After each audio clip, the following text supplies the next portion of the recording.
भारतीय राष्ट्रीय काँग्रेस पक्षाच्या हिंगोली जिल्हाध्यक्षपदी सुरेश आप्पा सराफ यांची निवड झाल्यामुळे हिंगोलीतील काँग्रेसला नवसंजीवनी मिळाली आहे। या निवडीमुळे काँग्रेसचे पदाधिकारी आणि कार्यकर्त्यांमध्ये आनंदाचे वातावरण निर्माण झाले आहे।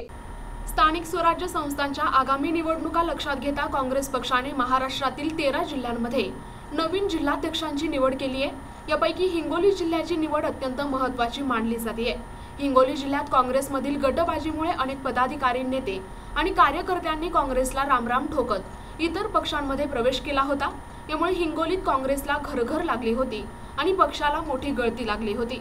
येणाऱ्या नगरपालिका, नगरपंचायत, जिल्हा परिषद आणि पंचायत समिती निवडणुकांच्या पार्श्वभूमीवर काँग्रेस पक्षाने अनेक जिल्ह्यातील जिल्हाध्यक्षांमध्ये बदल केले आहेत। या बदलांमध्ये भारतीय राष्ट्रीय काँग्रेस पक्षाच्या हिंगोली जिल्हाध्यक्षपदी सुरेश आप्पा सराफ यांची निवड करण्यात आली। हिंगोलीतील सराफ घराणे गेली अनेक वर्षांपासून काँग्रेस पक्षासोबत एकनिष्ठ राहिले आहे। नागनाथ आप्पा सराफ, वैजनाथ आप्पा सराफ, सुधीर आप्पा सराफ आणि आता सुरेश आप्पा सराफ अशा सराफ घराण्यातील अनेक व्यक्तींनी काँग्रेस पक्षात सक्रिय राहून हिंगोलीचे नगराध्यक्षपद भूषवले आहे। काँग्रेसमध्ये फूट पडल्यानंतर देखील सराफ घराणे पक्षासोबत एकनिष्ठ राहिले। यामुळे सुरेश आप्पा सराफ यांची नुकतीच काँग्रेस पक्षाच्या हिंगोली जिल्हाध्यक्षपदी निवड झाली असल्यामुळे याला हिंगोलीतील काँग्रेससाठी नवसंजीवनी मानले जात आहे। नवीन जिल्हाध्यक्षांचे सर्व स्तरांतून स्वागत केले जात आहे। म्हणजे मी तर 3-4 पिढ्यांपासून काँग्रेसी माणूस आहे आणि काँग्रेसी माणसाला काँग्रेसच्या भावना म्हणल्यावर ते काही विषय म्हणजे सांगायचं कामच नाही। सर्वप्रथम मी आमचे आदरणीय प्रांताध्यक्ष माननीय श्री सपकाळ साहेब यांनी जी जबाबदारी दिली, माननीय आमचे दळे साहेब, माननीय रॅपनवार साहेब, माननीय आमचे नानाभाऊ पटोले साहेब, आमचे वडेंटीवार साहेब आणि आमच्या सर्वांच्या लाडक्या आमच्या ताई प्रज्ञाताई, या सर्वांनी माझ्यावर जे विश्वास टाकला त्या विश्वासाला अतिशय प्रखरपणे पार पाडण्याचा मानस हिंगोली जिल्हा हा सुरुवातीपासून काँग्रेसमय होता, परंतु काही काळामध्ये त्याच्यात बदल घडले तर परिस्थितीनुसार, परंतु आता परत पूर्ण आवृत्ती त्याला करण्याचा आम्ही प्रयत्न करणार आहोत। सध्या येणाऱ्या इलेक्शन मध्ये ज्या निवडणुका आहेत त्याच्यामध्ये सुद्धा आम्ही प्रयत्न करणार आहोत। अतिशय चांगल्या प्रकारे आम्ही स्वतःला त्याच्यामध्ये प्रेझेंट करण्याचा प्रयत्न करणार आहोत आणि आमची जी टीम आहे हिंगोलीची स्थानिकची, हे सर्व लोक माझ्या सोबत आहेत।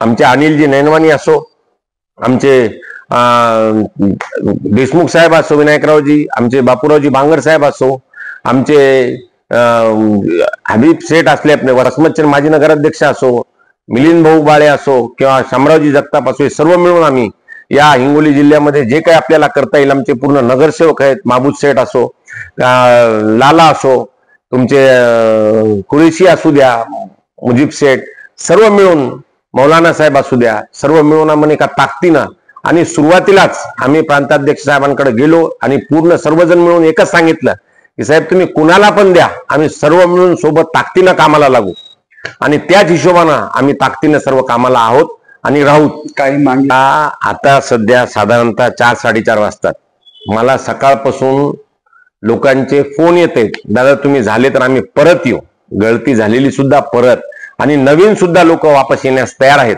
त्याच्यामुळे त्याच्याबद्दल मला कुठल्याही प्रकारचा, परंतु मधल्या काळामध्ये कोणी नसलं पदावर आणि स्वाभाविक आहे, कोणी नसल्यानंतर कोणाचा विचार होणं हे स्वाभाविक आहे।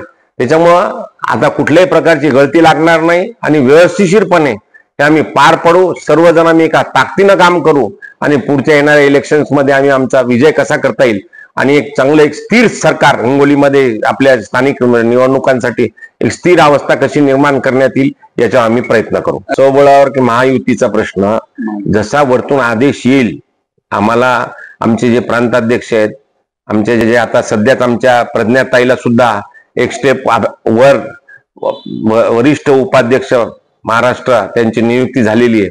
त्याच्यामुळे ते आम्हाला अतिशय एक अभ्यासू व्यक्तिमत्व आमच्यासाठी आमच्याकडे आहेत आणि त्यांचा जो काही निर्णय असेल त्या प्रकारे आम्ही त्याच्यामध्ये पुढील वाटचाल करू। NTV news Marathi, Hingoli.